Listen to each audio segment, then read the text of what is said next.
נראים. זה מתחיל עם מישהי שיער קצר, לא ראיתי אותה במסיבה. ראיתי סיטואציה שהיא יושבת על הברכיים, מתחננת. מחבל עומד מעליה ויורק לה על הפנים. הבנתי שזה פלאפון, הוא מצלם, וכנראה אז הוא יורה לה בראש. האזור שבו התחבאנו, לשם הביאו את כל הנשים, אפילו ראשים של נשים. היה ראש קטן אפילו של ילדה, אם אני זוכרת.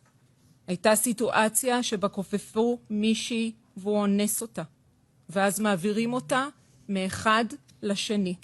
הם מחופשים לחיילים, שומעת צעקות בערבית. הבחורה שהם אנסו היא הייתה בחיים, עמדה על הרגליים, היא דממה מאזור הגב. הייתה עוד מישהי שניסיתי לזכור מה היא לובשת, ואני לא מצליחה.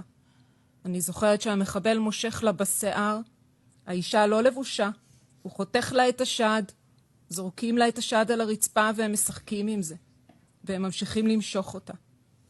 אני זוכרת מישהו חודר אליה, ואז יורה לה בראש. הוא לא מרים את המכנסיים, הוא יורה לה בראש שהמכנס שלו למטה.